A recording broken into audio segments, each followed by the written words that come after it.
Good afternoon, everyone. Welcome to another edition of Dyslexia Success Stories. And we're happy to have Chris with us here today to talk about her story. And it's a unique story, as all of them are, but this one may even seem more unique than others because it wasn't until grad school that anybody really suggested, or Chris suggested, that maybe there's some learning difficulty going on. Maybe that's what's causing his struggles, and maybe we should do something about it. So, Chris, welcome to the show. Thanks for taking the time to talk with us. Yeah. Thank you very much for having me on here. I'm very honored to be invited here and everything. So my story, um, I have been told by a few different people that it's a unique one. Hmm. So I'm currently 34 years old, Right. and I didn't find out until I was 32 that I had any sort of learning disorder, let alone dyslexia. So, um, a little bit of backstory. School has always been a struggle. It's always been stressful. Like, if people ask me for my top five stressors, Mhm. school is one of the top three. Yeah. Um, and I was just like, oh, well, everybody has to be this stressed about school. It's just school. But not everybody seems to be. And some of the things that took me a little bit longer or were just a little bit harder, even if I completed them the same amount of time, just seemed harder for some reason. And it's not like I failed anything growing up or like I was lucky enough to have decently good grades. Mhm. Um I was able to get through college and did well. And then when I decided to go to PT school and kind of get the prerequisites done for that, I did pretty well with that. And then I got to grad school. Um, and part of that journey was also finding out I've depression, anxiety, and OCD. And that helped with some schooling when I went back, but it was also still very hard. And growing up, I just got this sense that there was something that was a little bit harder for me than other people, but you have no idea what it was. So if you don't know what it is, you just kind of assume everything is wrong. And I'm like, oh, well, I'm not smart. Like, I am Mhm. much less smart than everybody surrounding me. And I have Mhm. a family full of very smart people. And so I'm like, oh, well, I'm not as smart as them. And tell me a little bit more about that because what in school, we know you said, you struggled to do some of the coursework, but you got through school, you got Mhm. through college, you got into a competitive master's program in physical therapy, which means you had to take standardized tests too and get some reasonable scores on those standardized tests. You had to interview well. What in school made you feel less smart? Was it reading? Was it spelling? Was it comprehension? Was it a unknown mixture of all of the above? Tell us a little bit more about that. I mean, I can't spell or sound out words to save my life. And I nobody mentioned to you anything about dyslexia, learning disabilities? It wasn't even brought up in school, or No, and part of it is I even if it took me a little longer to figure something out, I always figured it out because okay. I have very supportive, wonderful parents, and so they would kind of be like, "Okay, we want Chris to try to succeed on their own, and then, like, if it kinda goes past this point in time, we'll figure some way out to help," but it never really made it to that point. Um, Also grammar is hard. I do remember one time in think it was 8th grade. We had to get a certain score on a grammar test before or you had to take summer school. I failed the first time and studied like crazy and passed it the second time. But I was just like, "Oh, well, grammar's hard. I'm not good at grammar." Well, and let me clarify something for you. From a brain scientist, as a PhD neuropsychologist, what you just described of doing, which is didn't spell well, grammar wasn't easy, but somehow you figured out a way to pass. You know the real name of that, Chris? That's No. intelligence. That's Oh. exactly intelligence. So, though that Oh. said, you were so smart, you could figure alternative routes. You could figure out a way to work around this weaknesses and work around this weakness. And some folks would say, well, that's your dyslexia superpower, and you should just embrace that and forget about spelling. Who cares? Spell check can do it for you anyway. And forget about grammar. Not Who always. Exactly, exactly. Well, that's the whole point is Supports are great if there's things that we can't change. So if you have, you're born blind, nobody has any treatments to change blindness into sight. So you Mhm. you have pretty much no choice but to use supports and get the best technology. But that's not the case for spelling problems, reading problems, learning disabilities of all types, including dyslexia. We know, and we have decades of data, how to take those weaker skills and make them stronger. And then you don't have to do all those workarounds. It doesn't take you 10 steps to do what somebody else did in 3 steps. And even though you might actually be more intelligent than them and having a higher IQ, because it's becoming so effortful, it makes it look like you're not as good at it and makes you, as you just said, feel less competent, feel less skilled. So the new science is, let's find the weaker skills because we know how to make them stronger. We have decades of research how to change phonological awareness, which is that precursor to better reading, better spelling. We know how to change and improve being able to sound out words. So it's just as strong as your sight words. So we'd say you had reading skills, but you had like 1/3 of the reading skills. You had the memorized sight words, but you still Yes. might look at though and say through, and because of that phonological skill is weaker, you won't always pick up on it. You would be dependent on your smarts and your comprehension. You realize, wait, through doesn't make sense there. Let me go back and check that. And so you'd use comprehension as a way to actually help correct reading mistakes, but it would be more effortful, more draining, more exhausting, take more time. And individuals who have dyslexia who are adults and who've been through successful remediation as adults, we have one most common response for them. Okay, yes, I've accomplished what I've accomplished now. And kudos to you, Chris. It's determination, it's perseverance, and it's smarts. It's strong IQ that got you not only into grad school for PT, but you got through grad school and you are now a licensed practicing PT. But just think how much more you could have done and how much less emotional trauma, how much less emotional mental health stress, and how much more you could actually have engaged in maybe social activities or other parts of life when you could actually more easily, accomplish your academics and not take 10 steps instead of 3 steps. Tell me a little bit about your thoughts on that. So, yes, and that's something that I also want to touch on is the level of exhaustion. Hmm. And that's something I definitely noticed because, like, I've noticed all of this since grade school. Right. Like, it as long as I can remember schooling, anything that involved language has Yes. been a little harder. So Yeah. my parents started reading to me from a young age, which I think really helped because I read really well and I read quickly. And they're like, you read better than some kids your age, Right. which I think is one reason people are like, oh, you read fine, you're Right. fine. Yeah. Yeah. There's no But problem. yeah, but exhaustion. Yeah. I since a young age have just kind of been extra exhausted and people sometimes I get lovingly teased because like, oh, Chris always needs more sleep, Mhm. or Chris is not a morning person, Chris sleeps in.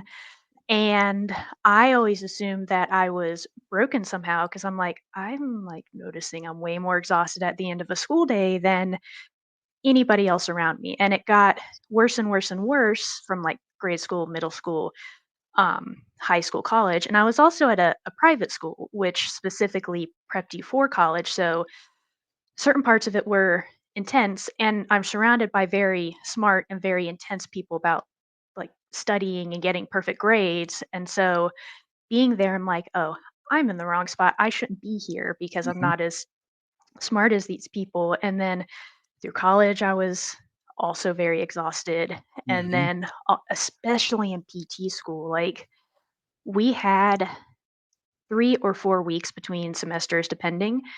And I needed every single one of those days not studying to feel even halfway alive. Yeah. And yeah, so And huge. tell me a little bit, yeah, tell us a little bit more about the exhaustion. You've described physical exhaustion, needing more sleep, your body's drained, mental exhaustion, you're just like you're done thinking. And what about the mental health part? What about just your emotions, your ability to deal with problems with life, just the mental health part? What does that fit with the exhaustion picture as well? So I think like dyslexia and also dealing with anxiety, depression, and OCD are all very related Hmm. because I think both depression, all three of those things are kind of I'm predisposed, and I think dyslexia because they're in different aspects of my family. Like I see it, um, but being dyslexic, I think definitely ramped up the anxiety Right. and the depression. And then OCD, you have these obsessive compulsions, and they come about to try to help you feel in control of something.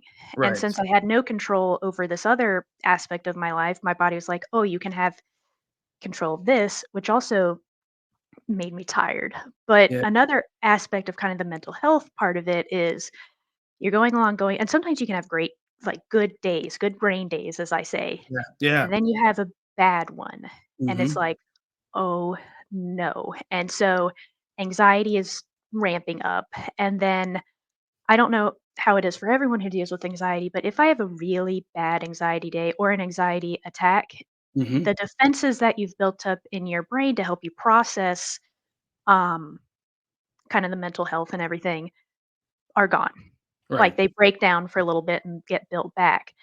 And so that would make all that worse and make me more tired. But something I've always said, and people kind of laugh it off, and I don't have any ill will to people laughing this off because it's like the phrase itself, people are like, oh, yeah, that happens to me all the time. But Right. we'd be doing school stuff, and I'm like, my brain has stopped working. And, people are like, "Oh, I totally get that. I'm tired." And like I said, no hate towards anybody, especially when it's like 11 o'clock at night and you're trying to study for college. But this happens to me throughout the day where I'm going through stuff Hmm. and my brain literally just doesn't process. Like the words in front of me don't make sense anymore. Right. My hearing, it gets muddy. It's like someone can be speaking English to me and then the sounds don't make sense. And no more information goes into my brain. And if that happens in the middle of a test, that's awful. Um, and now, and I'll hit on this more when I kind of talk about the program I did. But now that I know about all of that, I know way better how to pace myself Hmm. and how to download information in a way that does not just overwhelm me. Right. But yeah, the brain not working thing is it's not that I'm just tired, it's just information is no longer processed. And that raises a really important issue that we try to explain to parents and to others about dyslexia or any learning disability. It's not that the brain is physiologically working differently. You have the same neurons making the same firing. You had some phonological processing that's trying to do language work, but it's not working as efficiently. And that system is not as strong. So since it's a weaker system, then the best option a person with dyslexia has is try to use alternative routes, try to use alternative systems. And so you're doing these multiple steps pieces to try to get something done that somebody else is doing in a more direct fashion. And it's Yeah, not as physiologically draining. It's not as mentally attentional draining. And so we tell parents commonly, whether you're 6 or 46, if you take dyslexia, which is really hard to do, reading up here, and it's draining your brain, and you drop it into a strength, and now it's easier to read, easier to spell, you have indirectly boosted attention skills because you've put less load on the brain or less load on the engine. Another way we describe it is we say a car on a flat road gets a certain miles per gallon. But that same car climbing a steep hill gets less miles per gallon. Why is that? Well, you put a heavier load on the engine. The engine has to work harder to keep the car going at that same speed. It burns the fuel faster. So when a brain is yes. working less efficiently and it's going uphill all day long in every class, because surprise, every class requires reading, every class Yes. requires spelling, every class requires some comprehension skills. And those are some of your weaker areas. So your brain's going uphill all day long in all classes, and you're burning the fuel faster. But when we strengthen those skills, and we have different types of neuroimaging studies, we have fMRI imaging studies, and I've published some fMRI studies. We have DTI, which is just looking at the white matter fibers. And That would those be so studies, cool to see. yeah, and the studies both show that as you do the kind of intervention that you did, which strengthens that phonological processor from a speech to print process. I mean, the work that you were able to participate in is actually some of the leading science of the science of reading. We published studies more than 20 years ago. I co-authored some of those studies to show we can change literacy skills from the 5th percentile to the 45th percentile in just a few months. And we did it with a large group of kids in a very complicated study called a randomized controlled trial. That is the Yep, gold standard of research. But yep, when we do that on DTI and on fMRI, what we see is new activity on the left side, new wiring on the left side, and that is the neurology, or is the neural fabric and the neural structure of increased learning and increased learning efficiency. So tell us a little bit more about your journey. We said, okay, school was a struggle. You went yep. through it, didn't feel good about yourself. Even I think you even mentioned you even questioned whether you should be going to graduate school. Were you even quote smart enough? And by smart, you Mhm. really meant didn't see that your efforts were generating the same outcomes. You're working harder than your Yes. classmates. They're getting better grades. You're working longer hours than your classmates. They're looking like it's easy. They're going out and drinking and partying, and you're still studying. Yep, and that and on that, the one of the most frustrating things is I could sit down and talk about a subject, Right. and then, like, they would make a 90 something on a test, and I'd make a 70 something, and I'm just like, I feel like I'm hitting my head against a brick wall. Yeah. But so And let we me jump in real quick. Let me say one oh, yeah. thing. This is a great segue to how you even found out about us. How did you even find out about the Oh, Now Programs Company? How did you even find yep. out about the Morris Center, Dr. Conway, all the work we've done? What was happening to you in grad school that led you to be having these conversations with Dr. Bowdens to figure this out? So it's year 3 of PT school. It's it's all hard, but at the same time, like, I'm learning what I wanna learn, I love it. But we're the beginning of year 3, you take a practice boards exam. The boards exam for physical therapy is called the NPTE. The one of the practice exams, there are several, but the one we used is called the PEAT. And we take it at the beginning of the first semester of our 3rd year, and then at the end of that semester. And the year I was going through, they changed it since, but you had to make a certain grade on this PEAT to continue into the clinical rotations of year 3. And I knew the first time I was like, okay, we still have a semester left of learning. I don't expect to know everything. Um, and if I don't pass the first time, like, I have this semester to learn. Right. And real quick side note, I've never been good at standardized tests. They've never shown what I actually know. And I knew Because that. yeah, they involve reading, they Hmm. involve grammar knowledge, and if you change one word, like you changed didn't to did, you're actually answering the wrong question, or Yeah, you're and that happens looking for the all the wrong time. answer. Yeah, Yep, yep. The number of times that happens all the time. yeah. But so also in that semester, we had something called the OSCE, which is practicals, where you do Mhm. hands-on. You get different cases. It's 4 different cases, 4 different things you have to pass. And overall, I got a 92 on that. Like, that was my. I was of course nervous for it, but nailed it. It was awesome. Then we get to the end of the semester, Mhm. and I had been studying, but then I'm going into this test and I'm like, I know this brain feeling. Like, my brain is exhausted and I am not recalling information. And it's funny, you talk about the brain making connections, and when it literally feels like my brain before all this, what wouldn't make connections. Because I could like be like, I'm getting information, it's not Mhm. going to the right spot. Right. Um, That's that and efficiency. It's just yep. not more hours, more time, more review, more practice, as Hmm. if the brain is physiologically working differently, but it's actually not that. It's just less efficient in how the brain is processing language information. That's like Yep. saying if you just learn how to knit, you're not going to be as accomplished as someone who's been knitting for 10 years. Yeah. They have a lot more practice with it. And if you don't have strong phonological awareness and no one has changed it yet, but we keep adding more reading, adding more spelling, and adding more writing, you're building on top of a very weak foundation.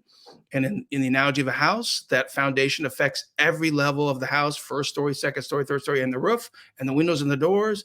The brain is the same way. Without that solid foundation, everything built on top of it is either going to be weak or have to do 3, 4 step workarounds to get by. Yeah. So that was very much me. And so I take the PEAT again. Hmm. I don't pass. There was Yes. like a group of 8 to 10 of us or whatnot that didn't pass. And I emailed Dr. Bowden. I'm like, I know some people might not want to know that people didn't pass, but if they want to contact me because I didn't pass, feel free and we can have study sessions. So we were Right. given 2 weeks to study and take it again before going off to rotations. So I was meeting with friends. We were studying every day, going through everything. Like I was hitting on stuff that I um, knew I was weak on. And then also talking with other classmates, they're like, yeah, I'm taking practice tests and I noticed my grade is improving. And I'm like, well, that's not happening to me, but no, I won't stress about it. It's fine. Right. And then Trying we to keep take your it. cool. Trying to Yep. keep your cool, trying to stay calm. Because yeah, if you get too upset, then you increase your anxiety, and that anxiety then literally shuts down the frontal lobes and makes learning harder. So a Yes. little anxiety, okay, a little anxiety gets you more focused and you're ready to take it in, but just past this threshold and anxiety becomes your nemesis and it works against you in learning. So yeah, understandable. You're trying to keep your cool. And we take it a third time. My grade has not changed and I do Mm. not pass. I'm the And only one of our cohort that didn't. And how does that feel, Um, Chris? How does that feel when that happens? I know that's really personal, but oh yeah, so I going back to the idea of a foundation completely crumbled. mhm, Um, and I saw the test. We did it at home at this right, point. Um, and so I saw my grade and my husband was waiting in the other room. I started sobbing so much that I couldn't even talk. And mhm, um, my husband James, he kind of knew automatically what happened, um, mhm. and was just helping me as much as I could. And then I all I could say was, "I didn't pass. Wow, I'm not going to be able to go onto this rotation." And he had also been like sustaining us off of his paycheck this whole right, time, and we're like, right, "Okay, it's going to be 3 years. It's going to be good." And then I'm like, I failed.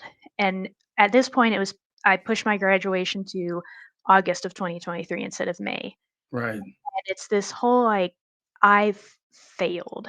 I have not kept up with everybody else. All these goals I sent out to do, the people counting on me, I failed all of them. And um, so I have a meeting with Dr. Bowden and another one of our professors kind of talking about it. And um, I'm just kind of like, hey, I'm taking any and all input. Let me know what you think I need to do. I'm game. I'm going for it. And in that conversation, I'm like, it is frustrating because I know some of these things, but then I can't like recreate that on the test. And they were kind of like, yeah, you're a good student. Like, and that's when I told them, like, I have helped some classmates like work through some of this information because it makes sense in my brain. It's hard mhm, to exactly describe why it makes sense, but then I'm taking this test and my grade isn't changing. right. So So, you know that you know the content. You've demonstrated you know the content. You know, Dr. Bowden has a PT doctorate with decades of research experience and knows that you're smart and you know the content.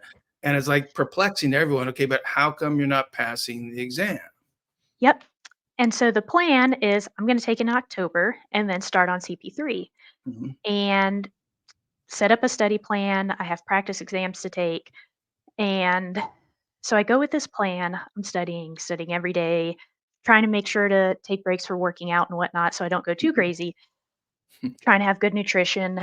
And I'm taking this advice from everybody, and I'm just like, I don't feel like it's working, but this is advice from people who have done this before. And I'm going. I take a practice test. My yeah, grade is exactly the same. And I'm like, okay, well, I am very highly stressed. This is a raw trauma. I'll study some more. Take another practice test. My grade is exactly the same. wow. And then I take some smaller um, quizzes, and I'm like, nothing is approved. I have passed nothing. Mhm. Um, and I think I do another practice test, same grade. And at this point, I'm just like, this is not making sense. Because at this point, I've spent almost 2 months solidly studying every day. Mhm. Um, and so I'm And talking with and my husband. some people wanna jump in and say, "It's the test's fault. Standardized tests are horrible. You shouldn't be required to take standardized tests, and let's blame the test." But the proof is, and the truth is, but you actually know the content. If someone verbally asks you the information, Oh, you can yeah. provide it, you can explain it. And so, sure, we can vilify the test, but in the world of life, there's gonna be things that are like tests. And Mhm. rather than try to help you work around it and ask for accommodations and don't be asked to do that kind of skill. What if we could change that skill? What if we could make your test ability and ability to show the knowledge, show the information, which means stop the reading mistakes, stop the reading errors, and make you more accurate in reading, more accurate in sounding out words, more strength in your ability to hold on to words in your mind and get to the content piece. If we take those weaker skills and make them stronger, then you have a better chance for being empowered for more success. But what did the Dr. Bowden say or Dr. Bowden say at that point? What's gonna happen? So, um, I was communicating with Dr. Bowden, and he would help give me some suggestions. And I noticed before I had kind of the conversation with Dr. Bowden that I'm like, I need to take a year off. I think there's something. I noticed a couple different things. I would be working with people on questions I missed in these practice tests, and they'd read it to me, and I'm like, yeah, okay, this is what this is saying. Mhm. And then they'd read it to me and be like, no, that word isn't in this question. Or did you miss these words? Because it means this. And Yeah. then I'm like, oh, if I knew that, I would have gotten the right answer. And so I Right. noticed that on a bunch of different things. And then I also noticed, so in a lot of different professions, but especially in healthcare, the same thing can have multiple words. You bet. And the test uses different words for the same things. If they use a word I didn't know, I had no idea what they were talking about. I'm Right. like, I don't think I've ever learned this. And then going back and looking that up, I'm like, oh no, I know this. What's this word from? And so Mhm. that was causing me to miss a lot of stuff. So I've been talking with my therapist and talking with parents, friends, um, my husband, and then I'm like, I have to go to Dr. Bound because if I take this PED again, it's gonna be another trauma and it's gonna cement in my head that I can't do this. So I went and talked to Dr. Bound and I'm like, hey, so this is how all of this has been going, Yeah. and this is what's been happening. And I'm like, I don't know. I have no idea how to diagnose anything like this. I have no idea where to go to even get diagnosed. But I also felt like I sounded crazy saying this. So I'm like, I'm not sure if I have a learning disorder. Mhm. And because this is not making sense. Right. And luckily Dr. Bowden didn't think it was crazy. He um he's always been very kind, very supportive, and um he was like, "Hey, so uh my my wife, also Dr. Bowden, works with this company and also works with like learning disorders and everything." And he's like, "I know it's kind of personal, but if they could, you know, assess you and see if Mhm. there's something there, would you want to do that?" And I was like, "Oh my gosh, that'd be amazing." Hmm. Because I'm very much about like, hey, if something's not working, Yeah. That's I would like to try to figure out a way to make it work. right. And um, I had been desperately doing that for months at this point. I mean, practically my whole life, but at this Yeah. point, for a couple months. And so I get to have that conversation. She calls me, gets a little subjective history, and kind of at the end of that conversation, she's like, obviously, I need to officially test you, figure out the diagnosis. But based on what you're telling me, there's something there. And Right. that was relieving because I'm also like, God, I bet I'm just stupid and don't have a learning disorder, and this is all an excuse, and they're gonna find out nothing is there. And then we do the test. And she's like, "Okay, I'm gonna look at this, get back to you in a couple days." And the whole time I'm like, "She's not gonna find anything. She's not gonna find anything." And then she Wait, comes, wait, even though she already told you, yeah, "Yes, something there. Yes, I see it. Yes, we should test it." You're how to describe this? You're so self-conscious that what if it's just me? What if it's just mhm, my brain? What if there is something wrong with my brain and she was wrong? That it's still at the yeah, forefront of your thinking. That's what you're saying. yeah. And Yeah. it's like, what if all those people who made fun of me for not knowing things were right? Because I'm not smart. And then she comes back and she's like, "So, you're dyslexic and you have some auditory processing issues." I was like, "Oh." Mhm. And it was something where, like, I think it was like sight words, or I was able to memorize words well, Yes. but it was the section where you heard both. It's either, is it unreal words or or Let me clarify. um They're called pseudo words because okay, yeah, yeah, yeah. they follow all the conventions of English. We don't put together consonants that don't happen in English words. We don't use Yeah. vowel sounds. So they call them pseudo words because they could be a real word, like Mhm. spaghetti could be a real word, but it's not. So it just is a Yeah. word that doesn't have any meaning, But for example, pusillanimous, if you don't know that word, that is means just as much to you as spligrity does. But actually, pusillanimous is a real word. Pusillanimous is an SAT word that means cowardly. So these words we are Oh. using are, yeah, they match real word structures, but we're going to Mhm. measure your ability to judge the number of sounds in the word, the order of the sounds in the word. Are the sounds the same or different? And we're going to judge 5 variations that not only happen to people with dyslexia in their speaking, in their reading, and in their spelling. It's all three. It can have they can add a sound or letter, they can leave out a sound or letter, they can Yep. substitute a sound or letter, they can repeat a sound or letter or letters or syllables, and they can reverse a sound or letter or letters or syllables. That add, omit, substitute, shift, repeat can happen, and that's what's leading to the poor ability to sound out words. And that's why we force you to do a test, which seems very cruel, but it's not. It's just trying to get to the root of the problem. And like you Mhm. said, if we know what's going on, then we can maybe know what to do about it. Yep. So tell us about that test. You got the pseudo words, and how did that feel? So it was weird and wild, and I got in the bottom 5% on that, because I do all those things, substitute, repeat, leave out, all of Yep. that. Yep. And, um, And let me kinda clarify, bottom 5% means in this nationally norm standardized test that Dr. Bowden gave you, mhm, compared to individuals of your age group, 95% of people are scoring higher than you're scoring. And that yep, doesn't match your IQ because your IQ is not in the bottom 5%. So, good news there is you've got a deficiency or a weaker or a less efficient skill. Some people will be upset that I call it a deficiency. Some people are upset that I call it a disability. But the important thing to focus on is, yeah, but if we know what's going on and we have peer reviewed science what to do about it, let's not mhm, pretend it doesn't exist. That doesn't help the person. Let's yeah, identify it and let's make it stronger. So you have a significant difficulty in what we call phonological awareness, which is the ability to hold on to sounds, hold on to words, make those manipulations.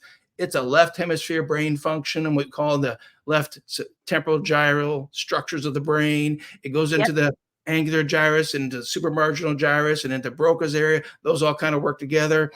And so when people who are not brain scientists see the brain imaging studies and they see there's less activity here and more activity on the right side, some people have mistakenly said, oh, see, our brain works differently.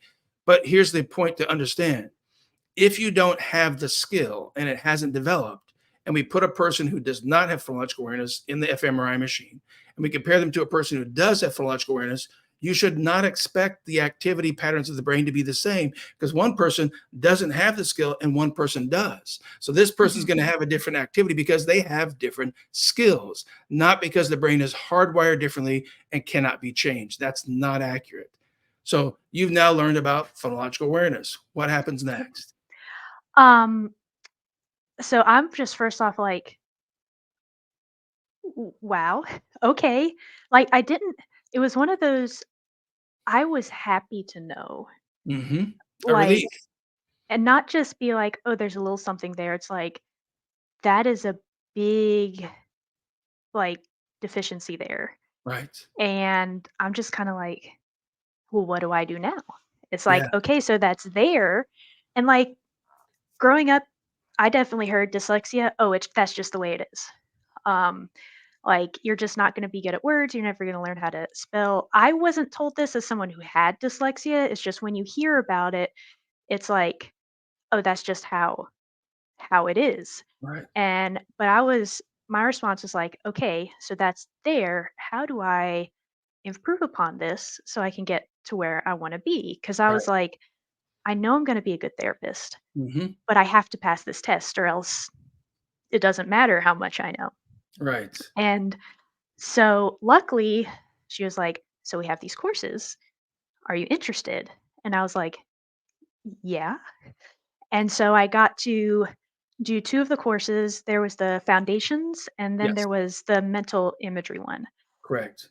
And And we'll tell the viewers you got a scholarship, and the scholarship helped make that possible for you. yes, I And was go ahead. mhm, I was incredibly, um I realized that I was incredibly lucky to have a lot of pieces fall into place Mhm. and, um, at the right times. And something that I hope to be able to do with this podcast, but also in life, is just help those pieces fall into place earlier for people. Um, but but yeah, the scholarship was I wouldn't have been able to do it without that, and so that was over the moon grateful. And my goal is just to take that and try to help heal people and make life better for people. And so I did these, and the foundations one, it was wild because you have this way of like, oh, this is how I hear things, this is how I say things. This is how my And brain works. These are my mhm, strengths. Like, and some people say, "I'm not an auditory learner. I'm a visual learner." I'm like, yeah, but don't sell yourself short because your brain has the same plasticity in rewiring auditory skills as it does in wiring visual skills. So why not have both stronger? What if that was possible? and interesting talking about the auditory.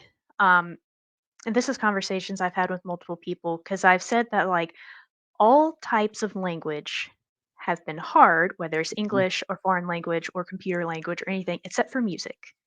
That Yeah. is a language, and that's very auditory and also a lot of muscle memory. But for some reason, that's a language that my brain translated and deciphered very well.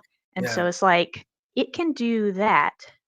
So what's to say it can't take the sounds and music of language and do the same thing? Excellent point. And let me say one So thing. When you have a stroke, because I did 10 years of stroke research, and so the viewers yeah, know some background. Dr. Bowden, who's the PT researcher that was one of your professors, he and I both worked for the Brain Rehabilitation Research Center of Excellence. So I'll put a plug in for yes. them and tell the viewers, if you have anybody who has a stroke, it's in Gainesville, Florida. The BRRC, as it's called, the Brain Rehabilitation Research Center of Excellence, provides free assessments and has all kinds of ongoing research projects that will be free to people who qualify for them, not just veterans. It's actually housed in the VA, Malcolm Randall VA in Gainesville, Florida, but it's been there for over 25 years. Every 5 years, they fight to get renewed, and they've been successful because they have really powerful interventions going. And Dr. Bowden, the PT, was doing upper weight body support treadmill support upper body weight supported treadmill walking Yep. training and these high intensity $1 million treadmill kind of apparatuses to rebuild walking skills post stroke. And at the same time, myself and my studies, we were doing rebuilding reading skills after stroke, rebuilding spelling skills after stroke. And so why this ties into what you just said about music is we would have adults in their 20s, 30s, 40s, 50s, all ages who had had a left-sided stroke, but they still had their same musical skills. They could still sing Happy Birthday. They could still play the guitar. Yeah. So they hadn't lost the music skills because it was on the right side of the brain. But Fascinating.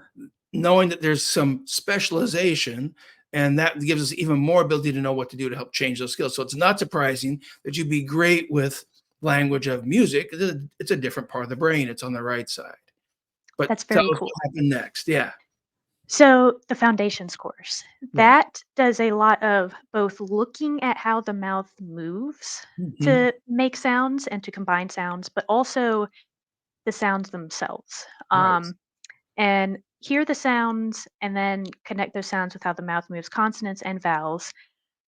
And it was, I say wild because I figured out that for most of the consonants, when I looked at the picture and saw the sound they went with and made the sound, I'm like, okay, that makes sense. I don't think I've been that far off on a lot of that. But the vowels, Yeah. I do not remember the exact number of vowel sounds, Mhm. but when we went through them, I was like, I think I attributed about 70 to 75 or 70 to 85% of the vowel sounds to A. Right. The letter A And does it all. yep. And so going through, I was just like, how have how have I never like known this? And I remember at one point, first off, the teachers were absolutely magnificent. Everyone I interacted with was really great. And I remember one time sitting and going through a lesson and I'm just looking at the computer screen. And apparently I had some sort of look on my face. My teacher's like, "Are you okay? Mhm. Is like something stressing you out?" And I was like, "Oh no, I'm just realizing I had no idea what sounds are." Like Right. what sounds are that makes up words or um being able to differentiate syllables in Right. words. And it was incredibly eye-opening.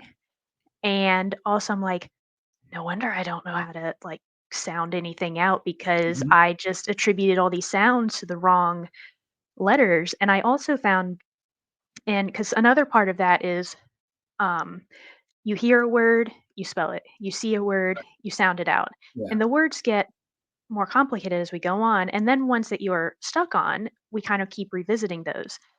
I found out that I add N, the N sound into so many words Mhm. that are not there. Right. They're simply not there. Which And means so your I brain's misperceiving it. You think someone mhm, said a word with an sound in there, which means you're probably gonna spell it wrong, you're probably gonna say it wrong, and your brain, it's not an auditory processing issue, it's a language processing issue, 'cause is not an acoustic sound. Auditory processing is more about the acoustics of the mhm, environment and the pops and the clicks, the environment sounds, and then the brain specializes to language sounds later. And yeah, so is a language sound. So your brain's supposed to specialize up in that. And it could be a little bit both. There could be some auditory processing and phonological, but the core deficit in reading skills, with 3 decades of research, probably even 4 decades of research behind us now, we know the core cause of dyslexia is that phonological processor unable to split a word apart, know what's the first sound, know what's the last sound, judge changes in between. And instead of doing accommodations or compensations like audiobooks or have a reader for you, have a scribe for you, which leaves you impaired, we could do much, much more, which is take that phonological processor, make it stronger. So, mhm, how did you feel when your processor started to change when you're going through that Now Foundations program with the yeah, nowprograms.com instructors? And let me clarify, nowprograms.com has over 100 instructors online. They're working with kids as wonderful. young as 5 and adults. Our oldest adult's been 74. And we Mhm, even had a person that I'd worked with in a different clinic before who was a neurosurgeon. And like you, Chris, he's a neurosurgeon. And he said, I thought there was thousands and thousands of sounds in the English language, and there was no way to learn all the sounds and all the letters. You just had to memorize every word you had to read and spell. yes. I that was very much me, is apparently I just my brain just memorized things. But it was a really strange but really cool feeling that it felt like my brain was connecting things that it hadn't, like, connected to before. And Right. I know that it's not like you can necessarily feel things like that exactly, but it was learning things and then using it in practice, and it just felt like kind of these areas of that I hadn't really utilized before. I'm like, my brain did that and it wasn't as taxing. Right. Or I heard a word and I'm like, wait, wait, wait, I can spell that. And it's still definitely a work in process. Mhm. And I'm looking forward to working on it more and more, but it was just this wild feeling of things working better and Right. not being as tired. Yeah. Um, and so that was a really cool feeling. And it also pointed out to me, it's like, I really was working at an intense Mhm. deficit. Yeah. And give us the big picture. What happened to your reading skills as you went through the Now Foundations program with nowprograms.com instructors? What happened to your spelling skills? And what happened to your ability to even use words to think and speak? How much change do you think you had happening? A lot. Okay. I mean, short answer is a lot, but I was able to recall words. It felt like before language information and words went into the brain and kind of got put into all the same basket. And then if I needed something, I had to kind of shuffle through there and pull something out, and a lot spilled out. And so it was very hectic. But I feel like I have an actual organization system in my brain and I could recall words. When I was reading, I could actually create the sounds of words that I didn't know in my head. And that turned into when I was studying, I was actually retaining information even with complicated medical terms. And my brain was like, I know what that is. Or I could take all these words that meant the same thing but were different, write them down together, and my brain could actually make the association of this is this. And I was able to utilize kind of um, visual imagery a lot more for studying. And as I mentioned before, I could actually pace myself with studying better. And so I once I had taken all these courses and returned to the school material, I was like, it's actually sticking. Like it's sticking and I'm remembering it. And also studying for the NPTE, there's regardless of if you have a learning disorder or not, there's so much information, it's impossible to be an expert in every single Right. topic on there. But I was like, I'm these things that just were not sticking, no matter how many times I looked at them, were. And so I go back to start my third year again. I take the Pete and I pass it. My score is like 40 or 50 points higher than it had been. And um, I go off to clinicals. Clinicals are fantastic. During CP2, I was my second rotation lucky enough to get a job offer. Wow. Um, and that's actually I followed up with that, and I'm working for that company now. Carolina Physical Therapy in Columbia, South Carolina, and then it was time to go back to the NPTE and prepare. And I was very stressed about it, but also knew I could do it. That is another thing is my self-confidence transformed, like, Nice. And over the why? year. Why? Why did So this change? so part of it was it's like, "Oh, I know what my deficits are Mhm. and, what I can work on to improve. If those are my deficits, that means all of this other stuff that I was like all of my other skills that I was suspicious that I was bad at everything, I was like, I can be confident in those and Right. actually know that I can do those and gain confidence in the language ones as well over time." And here's the phrase we use to explain to parents and to adults as well. The confidence you're describing comes from one main source. It comes from our competence. As we get stronger and stronger in skills, we feel more confident that we can do it Mhm. because we did it again, we did it again. Yep. So in your Now Foundations course, they took you through a whole bunch of very well scientifically studied, empirically tested, highly Yep. structured speech to print program and rebuilt your reading skills from one sound up to five syllable words, spelling from one sound up to five syllable words, and then book reading skills from below grade level well up into the college level of book reading skills. And then you did that second course. Now, Yep. mental imagery is for language, comprehension, memory, and reasoning. So they changed your mental imagery skills from very single words to sentences to multiple sentences to paragraphs. And they went through grade level books of comprehending low grade level books to mid grade level books to high, all the way up to college level material because that's where you're at. You're in graduate school. So we had to train that comprehension system, and we want to train it up to your IQ level. And as you got all of those practice and practice and practice and practice and practice, that practice helps give you millions of experiences of competent, competent, competent, competent, competent, which then goes Mhm. confident, confident, confident, confident, Yep. confident. So I love that you could share that piece because it's just so important to help people know you don't need books on tape. You don't need a scribe. You don't need, an app to read to you.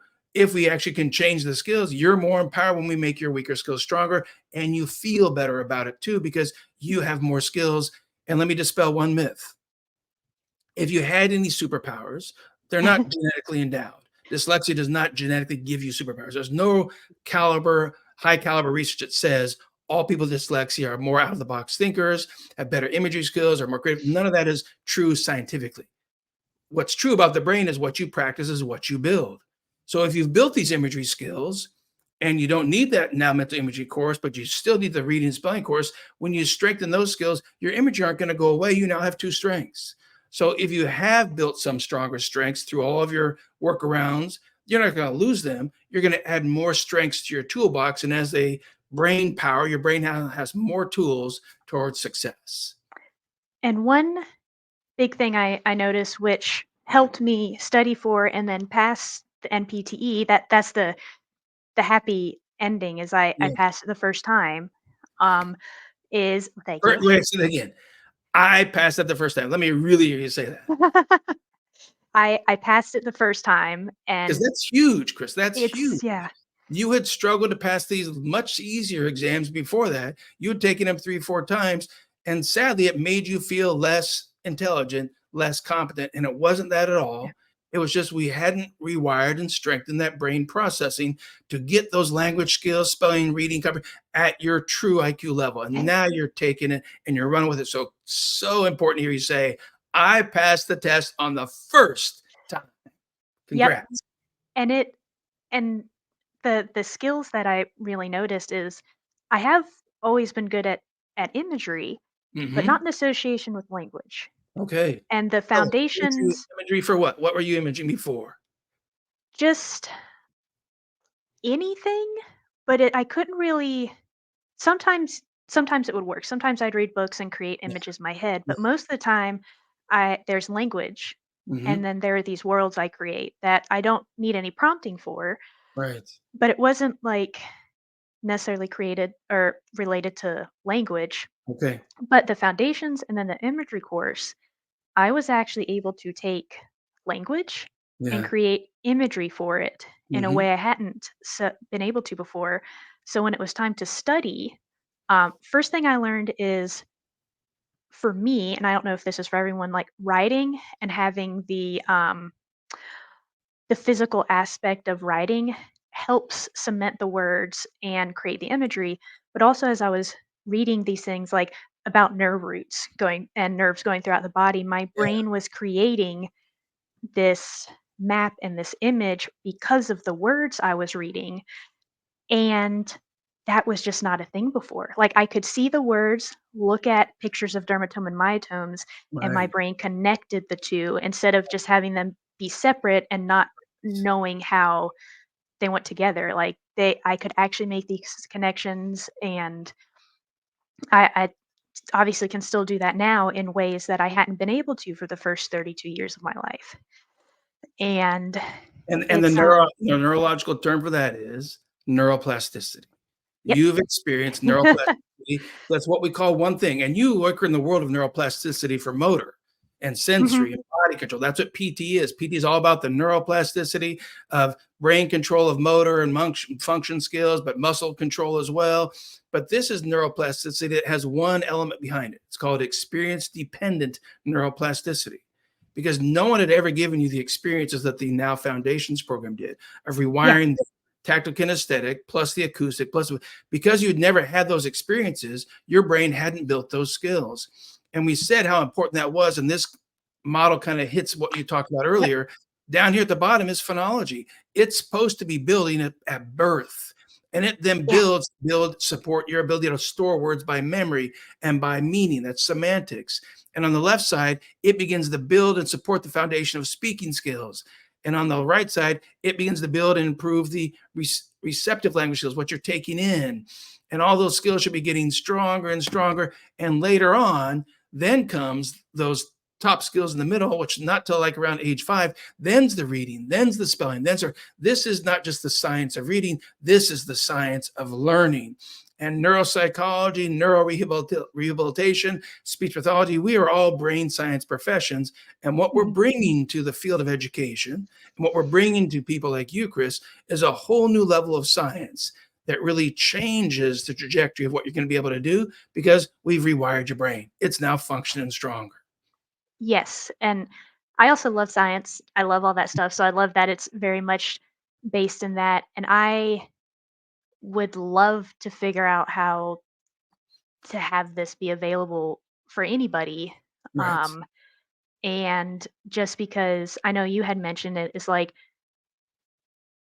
being able to look back from learning all this and having the confidence, I can now say it's like, I was never unwise, I was never dumb, I was never stupid, Right. but I Good. lived thinking that for a long time, and Mhm. look at what I was able to do at a deficit, Right. and imagine how much less stress I'd had in life if I had Yeah.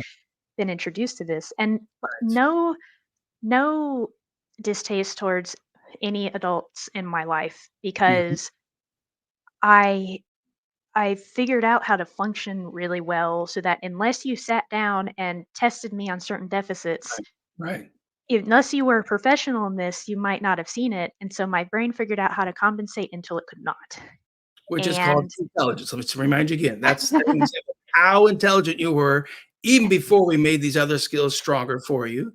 You already had the IQ, and it's genetic. Just have to thank your mom and dad. But we oh, they're jokingly wonderfully tell smart. kids, yeah, and we jokingly tell kids too. But dyslexia is genetic too, so you can blame your mom and dad because one of them got it in the family tree, and that's what I Ah, tell my kids. I'm dyslexic, but I got early intervention at age 5. So, like you, I have empowered reading, empowered spelling, empowered language skills. Clearly, I can talk a lot easily.